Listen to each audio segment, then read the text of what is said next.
What happens when an alien lieutenant reads a human's darkest secret and starts laughing?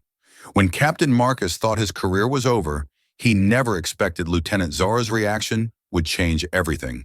Because some secrets don't destroy you, they save an entire galaxy. Captain Marcus Rivera thought he'd hidden it well. The darkest secret a human could carry. Something so shameful, so terrifying that even thinking about it made his hands shake. But he forgot one crucial detail. Lieutenant Zara Velthara wasn't human. The Celestari officer stood perfectly still in the doorway of his quarters, her silver eyes locked into his face. Those eyes that could peer directly into the deepest corners of a mind. Those eyes that had just seen everything. Marcus felt the blood drain from his face. His military training, his years of keeping secrets, his carefully constructed walls, all of it crumbled in an instant. She knew. God help him, she actually knew. "Lieutenant, I can explain," he stammered, backing against the wall like a cornered animal. "It's not what you think. I mean, it is what you think, but there's context, there's—" Zara tilted her head, studying him with the same clinical interest a scientist might show a fascinating specimen. Her pale blue skin seemed to shimmer under the ship's lighting, and when she smiled, it wasn't the reaction Marcus had expected. She laughed. Not a cruel laugh, not horrified, not disgusted. A genuine, almost musical sound that made absolutely no sense given what she'd just discovered. "Don't worry, Captain," she said, her accent giving his rank a melodic quality. "Your secret is interesting." Marcus stared at her, his heart hammering against his ribs. Interesting. That was her reaction to the thing that had haunted him for 3 years, the thing that made him wake up in cold sweats, the thing that could destroy his career, his reputation, everything he'd worked for.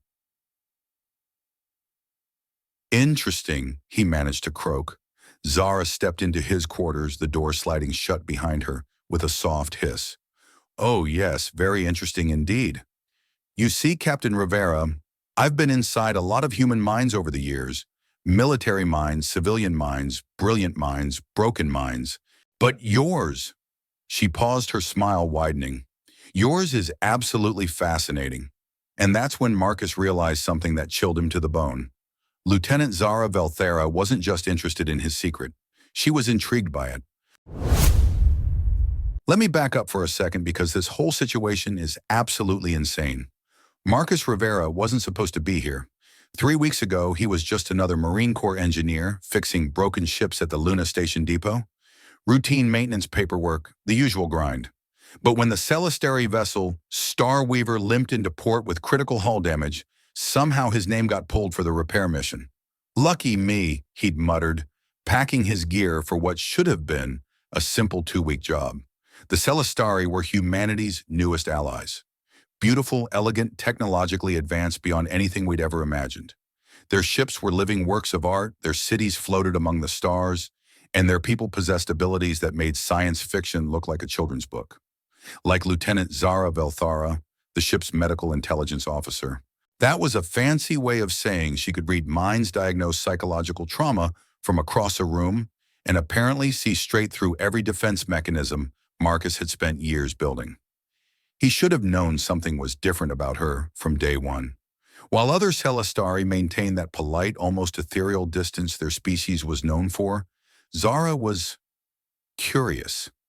She'd watch him work with those silver eyes, ask questions about human engineering techniques, even laugh at his terrible jokes during lunch breaks. "Your species fascinates me," she told him on his 3rd day aboard. "Such chaos in your thoughts, yet such precision in your work. It's like watching a storm build a cathedral." Marcus had blushed like a teenager. Here was this incredible being, someone who could probably dissect his entire personality in minutes, and she was giving him compliments. It felt too good to be true, and now he knew why. "You're scared of me," Zara observed, settling into the chair across from his desk. She moved with that fluid grace all Celestari possessed, but there was something more human in her gestures, something warmer.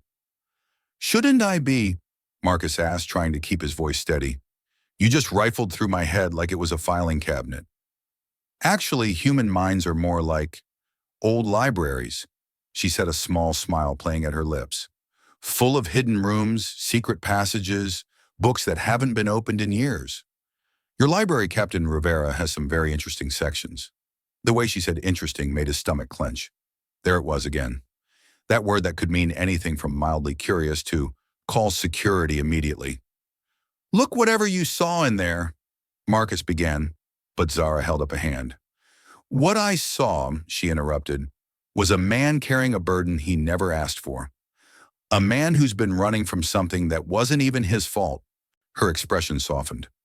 I also saw someone who spent his last shore leave volunteering at the Veterans Rehabilitation Center instead of drinking himself stupid like half his unit. Marcus blinked. Of all the things she could have mentioned, why that? And I saw someone who sends half his pay to his sister's kids because their father walked out. She continued. Someone who's never missed a birthday, never forgotten a holiday, never let his family down, even when he wanted to disappear completely. Stop, Marcus whispered. This was worse than her knowing his secret. This was her knowing everything good about him too, all the tiny efforts he made to be better than the thing that haunted him. Why, Zara asked, genuine curiosity in her voice, why does it disturb you more that I see your kindness than your darkness? And that's when Marcus realized something that should have been obvious from the beginning. Lieutenant Zara Velthara wasn't just reading his mind. She was trying to understand his heart. The next morning, Zara showed up at his quarters with what could only be described as a mischievous grin. Come, she said, gesturing for him to follow. I want to show you something. Marcus hesitated. After last night's revelation, being alone with someone who could read his thoughts felt like walking into a minefield blindfolded. But curiosity won out, and he found himself trailing behind her through the ship's corridors. The Star Weaver was unlike any vessel he'd ever seen. Where human ships were all function over form, cramped spaces, and utilitarian design, this was like walking through a living organism. The walls curved organically, pulsing with soft, bioluminescent light. The air itself felt alive, humming with some kind of energy that made his skin tingle. Your ship is incredible, Marcus said, running his hand along a wall that felt warm to the touch. Thank you, Zara replied, then paused. Though technically she's not my ship. I'm just a lieutenant, remember. They passed through what looked like a garden suspended in space, complete with floating flowers that chimed like bells when touched by the artificial breeze. Marcus couldn't help but stare. How is any of this possible? Biotechnology, Zara explained. We grow our ships rather than build them. They're partners, not just tools. She glanced at him sideways. Much like how we view relationships with other species. That comment hung in the air between them, loaded with implications Marcus wasn't ready to unpack. They entered what appeared to be a recreational area where several Celestari were gathered around floating displays showing various forms of entertainment. The moment Marcus walked in, conversation stopped. Every silver eye in the room turned toward him. Oh, Zara said, and for the first time since he'd met her, she looked genuinely surprised. I forgot.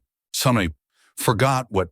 Marcus asked suddenly, very aware of being the only human in the room. You're famous, she said simply. I'm what now? One of the younger Celestari approached them, practically vibrating with excitement. You're Captain Rivera, she exclaimed in accented English. The human who fixed impossible quantum resonance cascade in under 6 hours. Marcus blinked. I just realigned some conduits. Just realigned? Another Celestari laughed. Our engineers said it would take weeks. You should see his mind when he works, Zara added, and Marcus caught something playful in her tone. Human minds are so raw. All that chaos and emotion, but somehow it produces solutions we would never consider. There was something in the way she said raw that made Marcus's cheeks burn. Raw? Unrefined, she clarified, but her smile suggested she was enjoying his discomfort. Primitive, but in the most fascinating way. Tuaranihuan. Primitive. Marcus felt his embarrassment shifting toward irritation. Excuse me, but my primitive brain just saved your ship 3 weeks of repairs. Oh, I know, Zara said, her eyes sparkling. It's remarkable what you can accomplish with such basic cognitive architecture. The other Celestari were watching this exchange like it was the most entertaining thing they'd seen all month. Marcus realized he was being played with, and he didn't like it one bit. Basic cognitive architecture. He repeated, his voice rising slightly. Lady, my basic brain has a master's degree in quantum engineering and 15 years of experience in space-based construction. I've built orbital platforms, repaired fusion cores under combat conditions, and once fixed a life support system using nothing but duct tape and spite. Duct tape, Zara mused. How charmingly human. All right, that's it, Marcus said, turning to face her fully. What's your game here? You read my mind, you know my deepest secrets, and now you're treating me like some kind of curiosity in a zoo. What do you want from me? The room went quiet.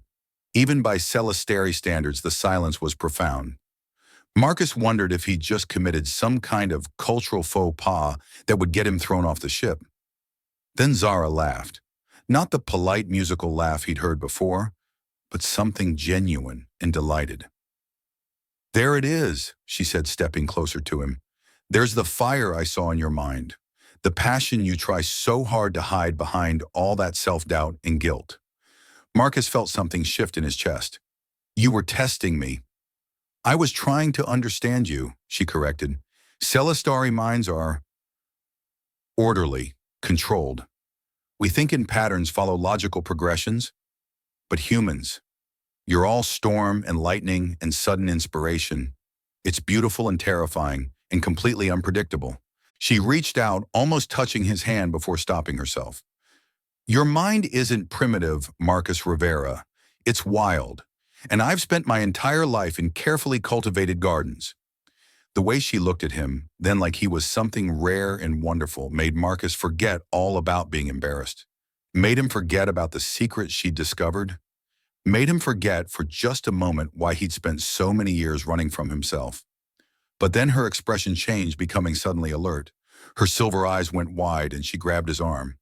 Something's wrong, she whispered, and that's when the ship's alarms began to wail. The alarms cut out as suddenly as they'd begun, leaving an eerie silence that somehow felt worse than the noise. Zara's grip on Marcus's arm tightened, her silver eyes unfocused, as she seemed to listen to something only she could hear.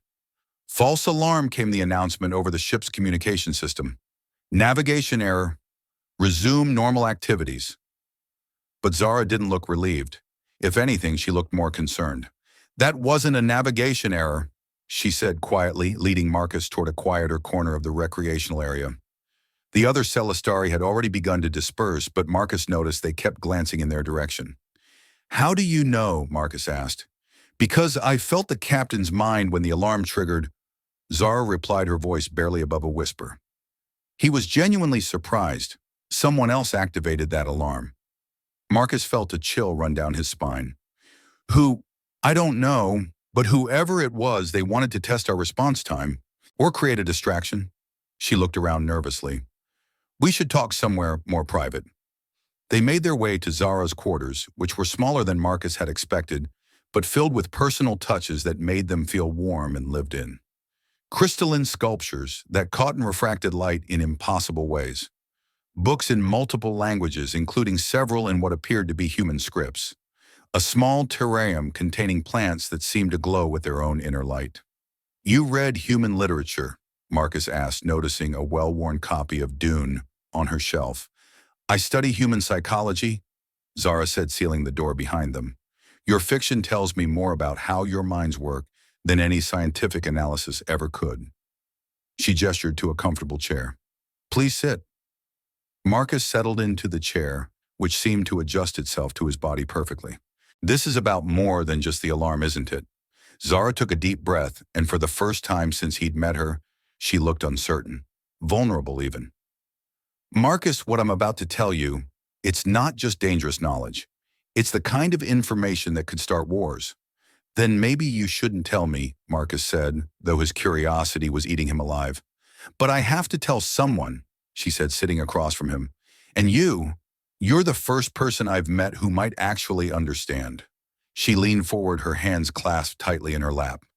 3 years ago, I was assigned to a deep reconnaissance mission.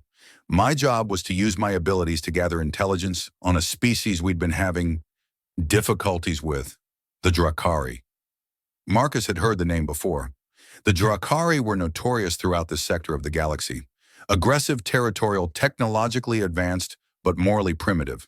What kind of difficulties? They were enslaving entire populations. Zara said, her voice flat and clinical. Not for labor, for experimentation. They were trying to weaponize psychic abilities, create soldiers who could control minds on a massive scale. Jesus, Marcus breathed. That's horrific. It gets worse, Zara continued. My mission was to infiltrate one of their research facilities. I was supposed to gather data and get out. But when I got there, when I saw what they were doing to those people, she stopped, closing her eyes. I couldn't just observe anymore.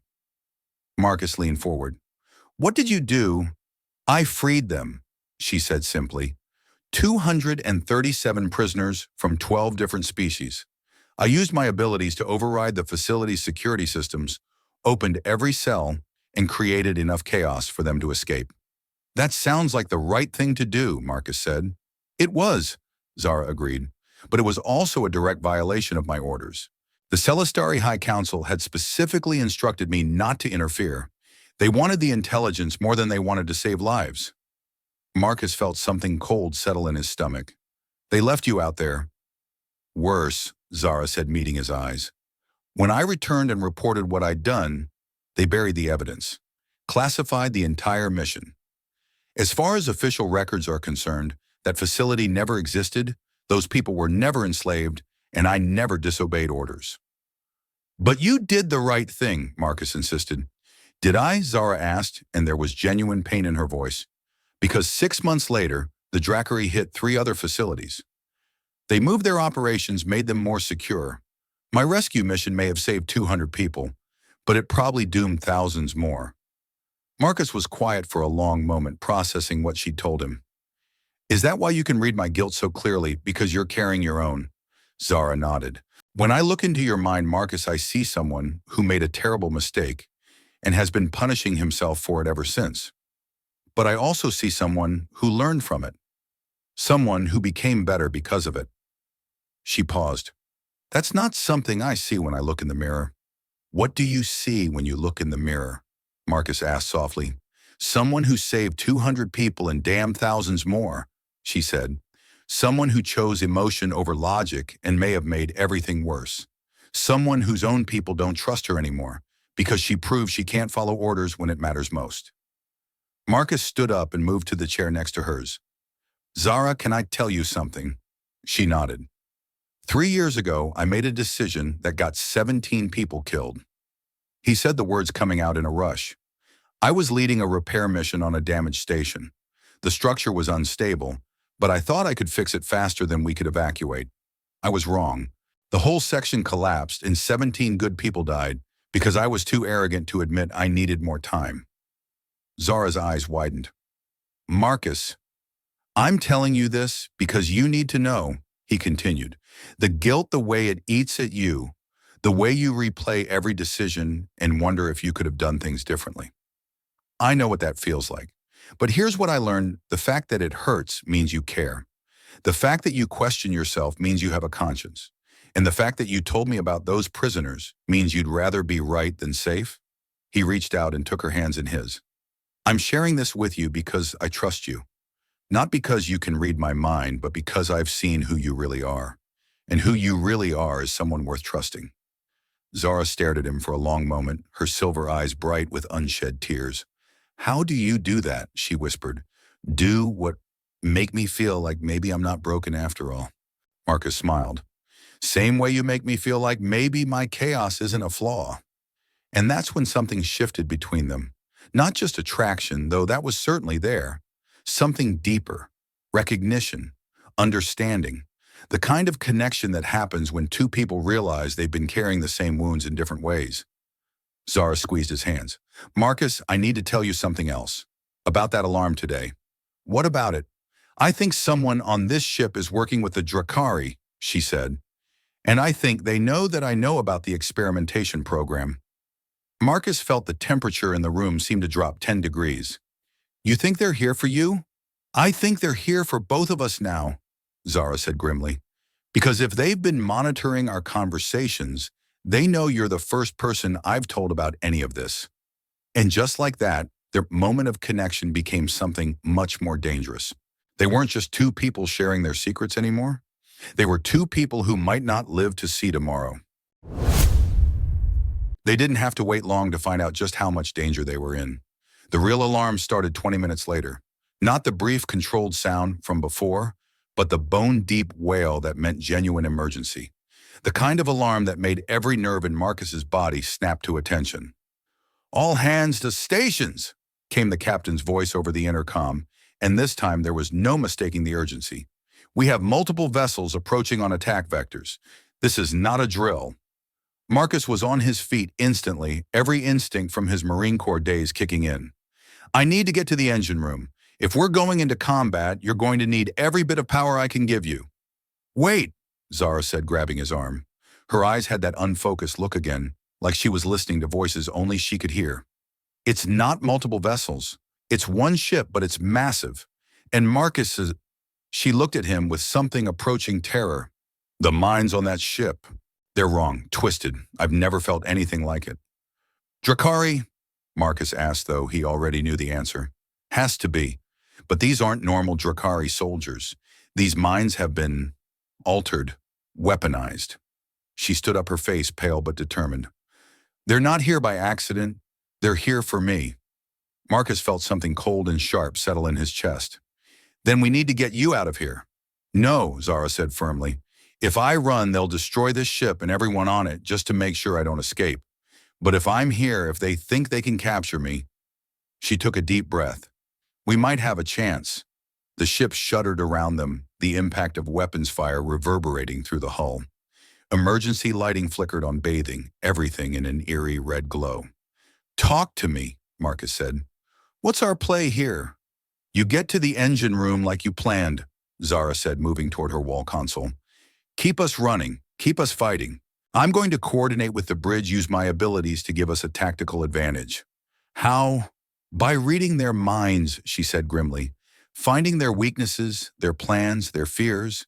It's going to hurt like hell, but it's the only edge we have." Another impact shook the ship stronger this time. Marcus could hear the groaning of stressed metal, the hiss of atmospheric seals engaging. The Starweaver was tough, but it wasn't a warship. "Zara!" Marcus said, catching her hand as she reached for the console. "When this is over, when we get through this, we're going to talk. Really talk. About everything." She squeezed his hand.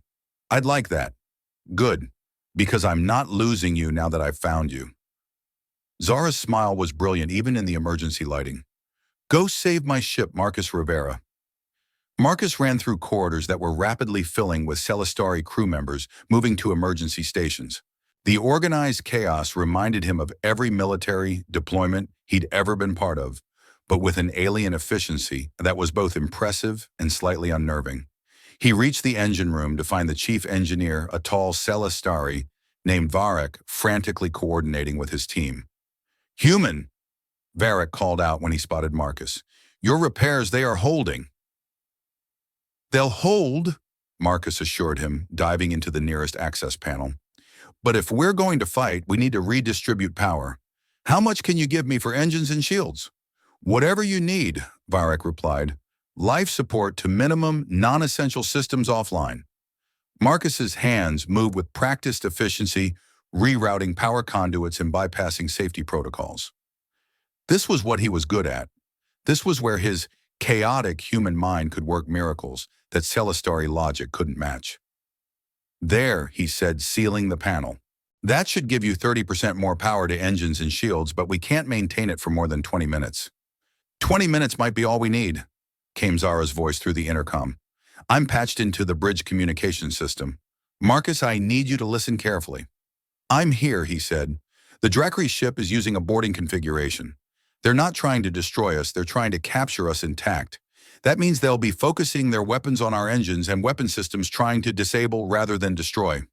Another impact, this one definitely hitting the rear section where Marcus was working. "Got it. What else?"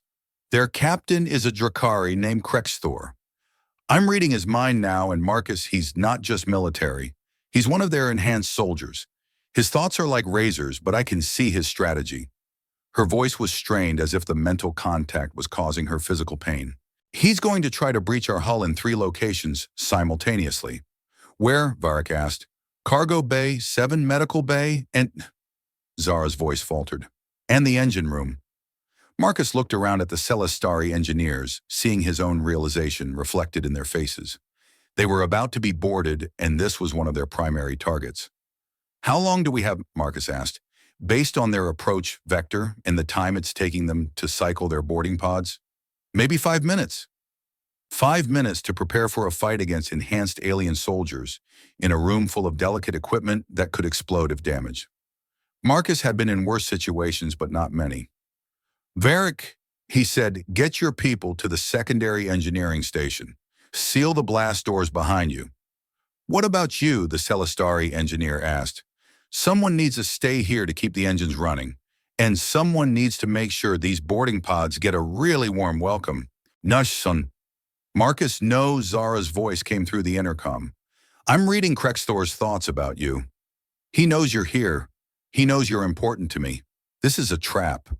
Probably, Marcus agreed, checking his sidearm and looking around for anything else he could use as a weapon.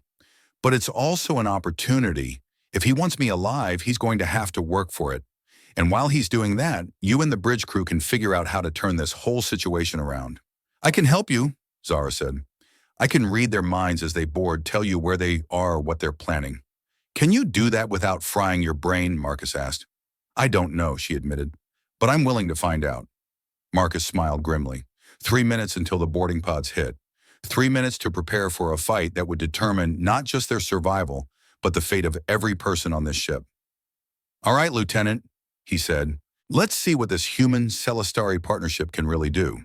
And as the seconds ticked down to impact, Marcus realized that for the first time in 3 years, he wasn't running from a fight. He was running toward one. The boarding pods hit like meteors, shaking the entire ship and sending Marcus sprawling behind a massive power coupling. The sound was indescribable, like someone had thrown a freight train through a cathedral made of crystal and metal. Marcus! Zara's voice crackled through the intercom. They're breaching now. 3 pods, just like I predicted. But Marcus, what I'm seeing in their minds, these aren't normal Drakari. The blast door to the engine room exploded inward in a shower of sparks and molten metal. Through the smoke came the most horrifying creatures Marcus had ever seen. The Drakari were already terrifying under normal circumstances. 8 feet tall, covered in chitinous armor that looked grown rather than manufactured, with mandibles that could shear through steel. But these ones were different. Wrong. Each had 4 eyes instead of the usual 2, and those eyes glowed with an unnatural blue light. Their movements were too coordinated, too precise, like they were being controlled by a single mind.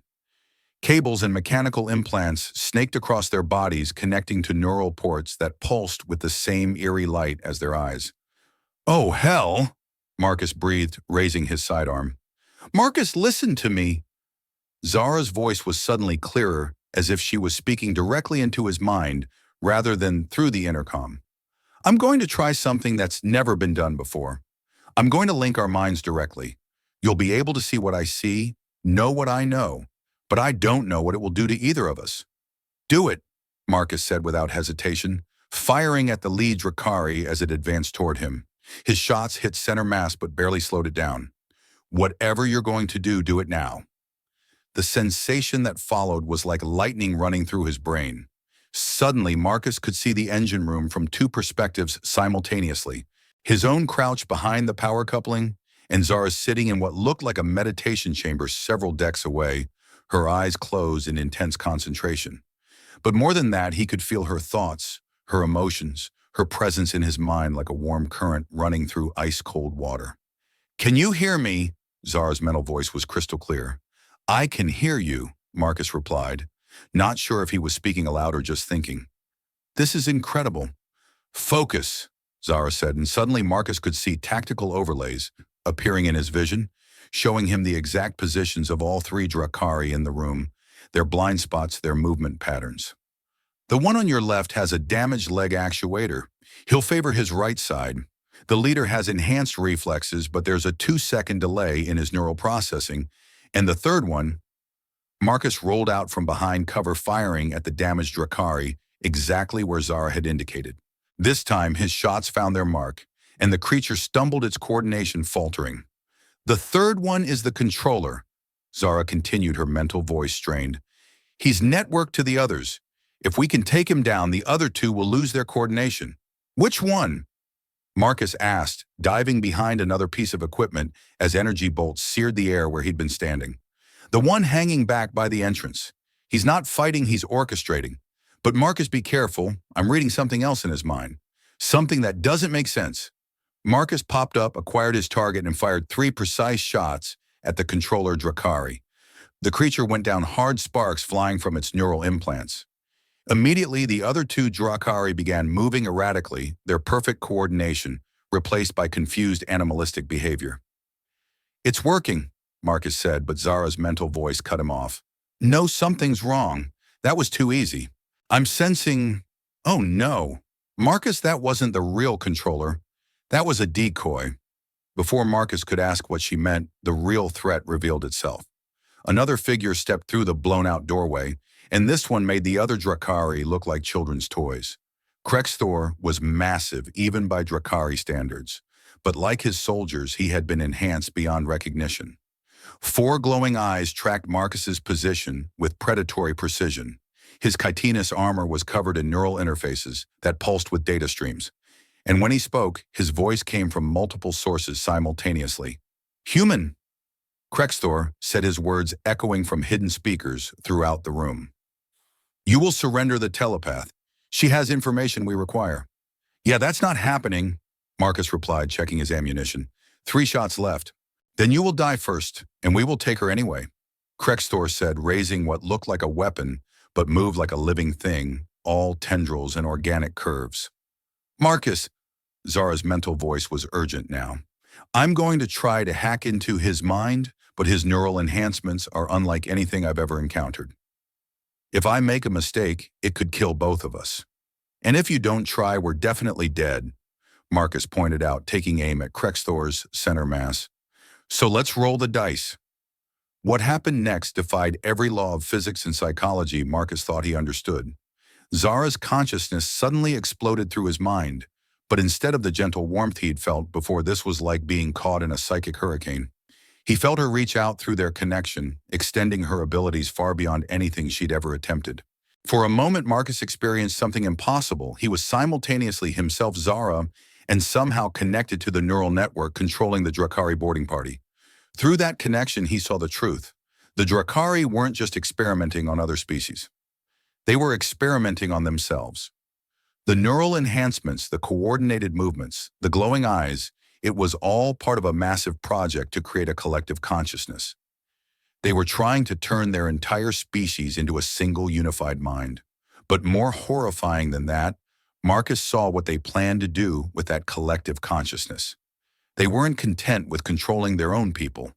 They wanted to absorb every sentient species in the galaxy, turning billions of individuals into extensions of their hive mind. And they were almost ready to begin. 60 million Drakari, Zara's mental voice was filled with horror. All connected, all controlled, and that's just the beginning. They have plans for humans, for Celestari, for every species they can capture. But as they witnessed this nightmare, something unexpected happened. The connection that Zara had forged between them began to resonate, creating feedback in the Drakari network. Marcus felt their combined consciousness pushing back against the hive mind, their individual thoughts and emotions acting like a virus in the system. Krexthor suddenly staggered, his 4 eyes flickering as his neural implants sparked and overloaded. "What did you do?" he roared, but his voice was no longer coming from multiple sources. The coordination was breaking down. "We showed you something you've forgotten," Marcus said, stepping out from behind cover. "What it means to be an individual." The feedback was spreading. Through their shared consciousness, Marcus and Zara could feel the Drakari network beginning to fracture. The remaining soldiers in the engine room collapsed as their neural implants overloaded. Somewhere in the distance, they could hear similar sounds from the other boarding parties. But the effort was taking its toll. Marcus felt Zara's strength failing, felt her consciousness beginning to fray under the strain of maintaining their connection while fighting an entire hive mind. Zara, he said both aloud and through their mental link. You need to let go. You're going to burn yourself out. I can't, she replied, her mental voice barely a whisper. If I let go now, the connection will snap back. The feedback will stop and they'll recover. We need to maintain it until what? Until we can establish a permanent bond, she said, and Marcus felt the weight of what she was suggesting. A psychic connection that doesn't depend on conscious effort. Something that will keep the feedback active even if I'm unconscious. What does that mean for us? Marcus asked, though part of him already knew the answer. It means our minds will be permanently linked, Zara said. I'll always be able to feel your thoughts, your emotions. You'll always know what I'm thinking, what I'm feeling. We'll be connected in a way that can never be undone. Marcus looked at Krexthor, who was still struggling against the feedback but slowly regaining control. Looked at the unconscious Drakari soldiers, who would wake up soon if the connection failed. Thought about the 60 million Drakari waiting to absorb every free mind in the galaxy. Do it, he said. Marcus, you don't understand. This isn't just about sharing thoughts. This is about becoming something new, something that's never existed before, a true partnership between human and Celestari consciousness. I understand, Marcus said, and he meant it. I understand that I trust you more than I've ever trusted anyone. I understand that what we have is worth fighting for. And I understand that if we don't stop this now, everyone we care about is going to become part of their collective, whether they want to or not. He felt Zara's gratitude and love wash through their connection, felt her gathering the last of her strength for one final push. Together, she asked. Together, Marcus confirmed. The bond that formed between them was unlike anything either had imagined. It wasn't just telepathic communication or shared thoughts. It was a true melding of consciousness, a partnership that made them stronger than the sum of their parts. Marcus's chaotic creativity merged with Zara's analytical precision, her emotional intuition combined with his practical experience. And the feedback that resulted tore through the Drakari network like a psychic earthquake. Krexthor screamed as his neural implants exploded in showers of sparks. The unconscious soldiers convulsed as their connections were severed. Somewhere beyond the ship, Marcus and Zara felt the main Drakari vessel's hive mind fracturing its collective consciousness, collapsing into millions of individual confused minds. Then silence. Marcus found himself on his knees, gasping for breath, his mind reeling from the intensity of what they'd just experienced. But even as his vision cleared, he could feel Zara's presence in his thoughts, warm and constant and absolutely real. Are you okay? He asked and realized he didn't know if he'd spoken aloud or just thought it. I'm more than okay. Zara's voice came from both the intercom and directly into his mind. Marcus, I can feel everything you're feeling. The relief, the exhaustion, the love. Marcus smiled even though she couldn't see him. Yeah, well, that secret's out now, too. Good, Zara said, and he could feel her smile through their connection. Because I love you too, and now you'll never have to wonder if I mean it. Through their bond, Marcus felt the ship's systems stabilizing, felt the other boarding parties retreating in confusion, felt the massive Drakari vessel beginning to withdraw. They had won. Not just the battle, but something much more important. They had found each other. The aftermath of a psychic battle, it turns out, is a lot like the aftermath of any other kind of fight. Chaos, confusion, and a whole lot of paperwork. Marcus sat in the medical bay while a Celestari doctor examined him for neural damage. Though honestly, the most unsettling part wasn't the medical scans. It was getting used to having Zara's presence in his mind constantly. Every thought, every emotion, every stray observation was now shared between them.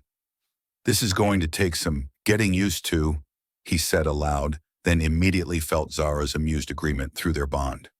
Tell me about it. Her voice came from behind him as she entered the medical bay. I just spent 10 minutes trying to figure out why I was suddenly craving something called pizza with extra pepperoni. Before I realized those were your thoughts, not mine. The doctor, a elderly Celestari named Healer Morvain, looked between them with fascination. Remarkable. In 3 centuries of studying interspecies psychology, I've never seen a bond like this. You're not just sharing thoughts, you're sharing neural pathways. Your brains are essentially networked now. Is that dangerous? Marcus asked. Unknown, Morvain admitted.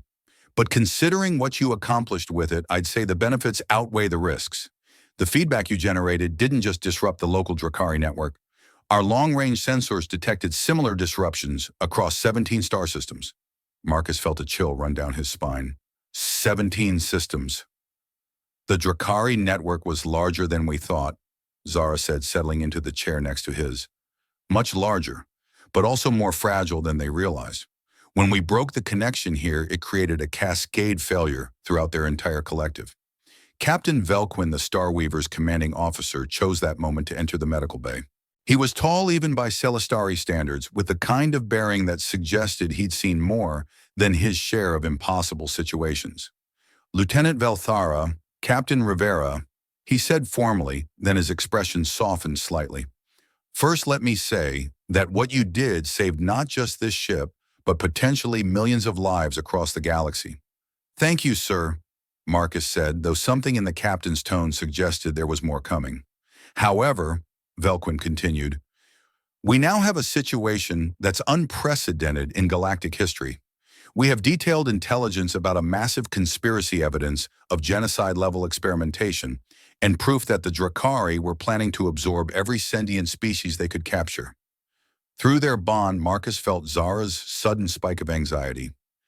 Sir, I should mention that this intelligence was gathered through unofficial channels. Lieutenant, at this point, I don't care if you gathered it by reading tea leaves, the captain said bluntly. What matters is that we have it, it's credible, and we need to act on it immediately. He activated a holographic display that showed star charts with dozens of marked locations. These are all the facilities we've identified through your shared intelligence. Research stations, prison complexes, experimental laboratories, all of them now in chaos because their neural networks have been disrupted. Marcus studied the display, feeling sick as he realized the scope of what they discovered. How many prisoners? Preliminary estimates suggest somewhere around 60 million individuals from over 200 species, Velquin said quietly. All of them now potentially free but scattered across hostile territory with no way to get home. We have to help them, Zara said immediately. Agreed, the captain nodded. But this isn't something the Celestari can handle alone. We're going to need human involvement, military support, logistics coordination with Earth's diplomatic corps. Marcus felt a familiar weight settling on his shoulders, the same feeling he'd had 3 years ago when 17 people had died because of his decisions. But this time it felt different. This time he wasn't carrying the burden alone. What are you proposing, he asked. A joint task force, Velquin said. Human military efficiency combined with Celestari psychic abilities. Your bond has proven that our species can work together in ways we never imagined possible. You want us to lead this task force? Zara said. It wasn't a question. I want you to be the foundation of it, the captain corrected. Your connection gives us capabilities that no other team could match. Marcus, your tactical experience and engineering expertise. Zara, your intelligence background and psychic abilities. Together, you represent something entirely new. Marcus looked at Zara, feeling her thoughts and emotions as clearly as his own.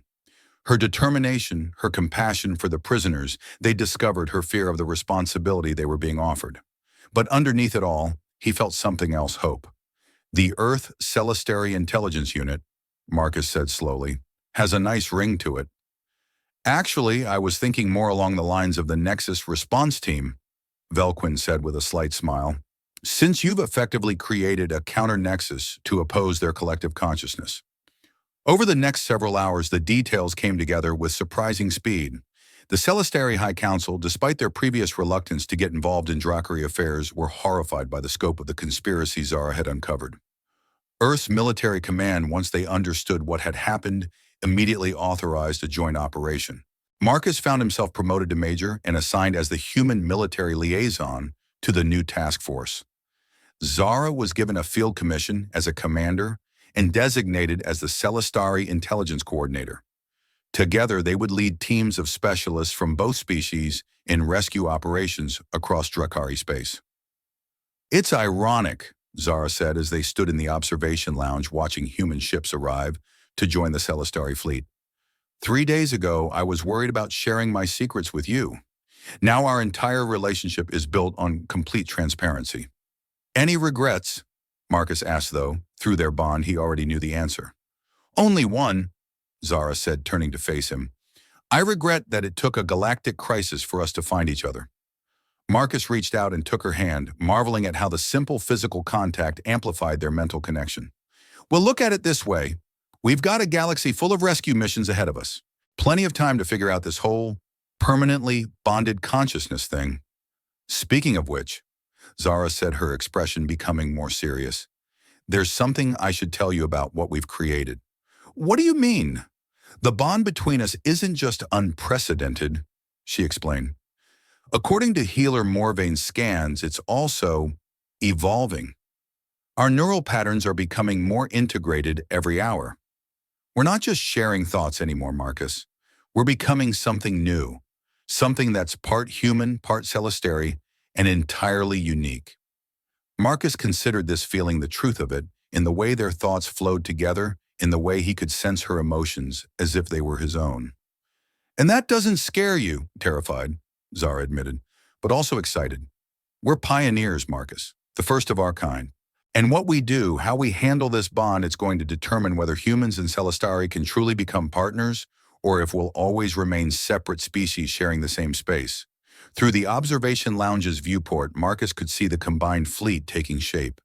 Human vessels with their functional angular designs alongside Celestari ships that looked like living art. Two very different approaches to engineering, to life, to existence itself. But they were working together. No pressure at all, Marcus said with a wry smile. None whatsoever, Zara agreed, squeezing his hand. Just the future of interspecies cooperation, riding on whether we can make this work. Marcus felt her love through their bond mixed with determination and hope, and just a touch of the same rebellious spirit that had led her to free those prisoners 3 years ago. It was a combination that should have been impossible, chaotic human emotion merged with precise celestary logic. Instead, it felt like coming home. Well then, he said, watching the fleet prepare for their first mission, I guess we'd better not screw this up. And through their bond, Marcus felt Zara's fierce smile. With our combined track record for making unauthorized decisions that turn out to save the day, I like our chances. 6 months later, Marcus stood on the bridge of the newly commissioned ECS Unity, watching the stars through the viewport as the ship dropped out of hyperspace near their latest target. The Unity was itself a symbol of what they'd accomplished, a hybrid vessel that combined human engineering with Celestari biotechnology, crewed by specialists from both species, working together in ways that would have been impossible before their bond. Rescue Operation Gamma 77 is a go, Zara announced from her station, her voice carrying both aloud and through their mental connection. I'm detecting approximately 3,000 prisoners on that facility, representing at least 40 different species. Through their bond, Marcus felt her mix of anticipation and sorrow. Every rescue was a victory, but also a reminder of how many more were still out there, still waiting. Any sign of Drakari resistance? Marcus asked, though he was already accessing the tactical displays through their shared consciousness. Minimal, Zara reported. Most of the guards fled when their neural network went down. Standard extraction protocol should work here. Marcus nodded, feeling the familiar rush of satisfaction that came with a mission going according to plan. Over the past 6 months, they'd rescued over 200,000 prisoners from 47 different facilities. Each success had strengthened not just their partnership, but the growing alliance between Earth and the Celestari Collective. All teams prepare for deployment, Marcus announced over the ship's intercom. Remember, we go in fast, we get everyone out, and we don't leave anyone behind. As the rescue teams prepared to launch, Marcus found himself thinking about that first day when Zara had discovered his secret. The terror he'd felt, the certainty that his career was over, that everything he'd worked for would be destroyed by the revelation of his failure 3 years ago. Now that same failure had become part of their strength. His experience with loss, with carrying guilt, and learning to move forward despite it had helped them save countless lives. The darkness he'd tried so hard to hide had become a source of light for others. Penny for your thoughts? Zara asked, appearing at his elbow, with that familiar smile that always made his heart skip a beat. Just thinking about how wrong I was, Marcus said, about secrets, about shame, about what makes someone worthy of trust. Oh, Zara's eyebrows rose in that expression he'd come to love. Care to elaborate? Marcus turned to face her, fully taking her hands in his. Around them, the bridge crew continued their preparations with the kind of professional efficiency that came from months of working together, but he was only aware of her. I spent 3 years thinking that my mistakes defined me, he said, that the worst thing I'd ever done was the most important thing about me. But you showed me something different. What's that? She asked softly. You showed me that our mistakes don't define us. How we respond to them does. He squeezed her hands gently. You could have used my secret against me, could have reported me, could have written me off as damaged goods. Instead, you saw someone worth saving. Through their bond, Marcus felt Zara's love wash over him like warm sunlight, but underneath it he sensed something else, a question she'd been carrying for weeks but hadn't quite found the courage to ask. Zara, he said quietly, what aren't you telling me? She laughed, shaking her head. I keep forgetting that the mental bond works both ways. You're getting better at reading my emotions. So what is it? Zara took a deep breath, and through their connection, Marcus felt her gathering her courage. Marcus, when this mission is over, when we've rescued everyone we can find, when the Drakari threat is finally neutralized, what happens to us? Marcus blinked, surprised by the question. What do you mean? I mean this partnership, this task force, it was created for a specific purpose, she said. Once that purpose is fulfilled, will Earth and the Celestary Collective still need a bonded human-alien team? Will there still be a place for what we've become? Marcus felt her fear through their bond. Not fear of danger or death, but fear of loss. Fear that their connection, their love, their partnership might become obsolete once the crisis that created it was resolved. Zara, he said, cupping her face in his hands, are you asking me if I'm going to leave you when this is all over? I suppose I am, she admitted, her silver eyes bright with unshed tears. I know we're bonded. I know you can feel what I feel, but bonds can be broken. And I know that what we have, it started because of extraordinary circumstances. When things go back to normal, Marcus interrupted, unable to keep from laughing. Zara, we are normal now. This us, what we've built together, this is our normal. And I wouldn't trade it for anything in the galaxy. He leaned forward, resting his forehead against hers, feeling their thoughts and emotions merge in that perfect harmony they discovered. Will you stay with me? He asked, echoing the question he'd been carrying in his own heart for months. Zara's smile was brilliant, lighting up her entire face. You're in my head, Marcus Rivera. Of course I will. Through their bond, Marcus felt her certainty, her commitment, her absolute trust in what they'd built together. It was overwhelming and perfect, and more than he'd ever dared to hope for. Besides, Zara added with a mischievous grin, someone needs to keep an eye on your reckless human tendency to improvise during rescue missions. Hey, my improvisation has saved us at least 6 times, Marcus protested. 7 times, Zara corrected. But who's counting? The alert chime sounded, indicating that the rescue teams were ready for deployment. Marcus and Zara turned back to their stations, but not before sharing one more moment of perfect understanding through their bond. As they coordinated the rescue operation, working together with the seamless efficiency that had made them legendary throughout both Earth and celestial space, Marcus reflected on the journey that had brought them here. It had started with fear, his fear of discovery, her fear of trusting someone with her secrets. But fear had transformed into understanding into trust, and trust into something deeper and more powerful than either of them had thought possible. Marcus, Zara said as the last of the rescue shuttles returned with their precious cargo of freed prisoners. There's something I need to tell you. What's that? He asked, though through their bond, he was already sensing the edges of what she wanted to say. That day when I first read your mind, when I saw your darkest secret, she said quietly, I told you it was interesting. Do you remember? How could I forget? Marcus replied. You scared the hell out of me. Zara smiled, and through their connection, Marcus felt the depth of her affection, her respect, her absolute love for the man he'd become. I lied, she said simply.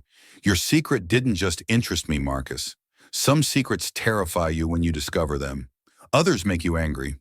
But yours, she reached out and took his hand. Yours made me care. And as their ship jumped back into hyperspace, carrying 3,000 newly freed prisoners towards safety and home, Marcus realized that this was what victory really looked like.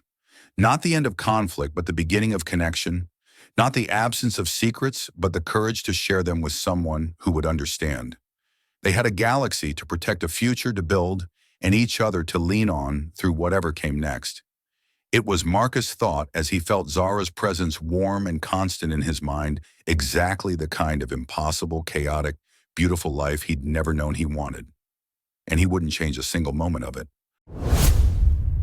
If you love this story of impossible bonds and galactic adventures, hit that subscribe button for more epic sci-fi tales. What other secrets are hiding in the stars? Find out in our next story. Until then, keep exploring the universe with us.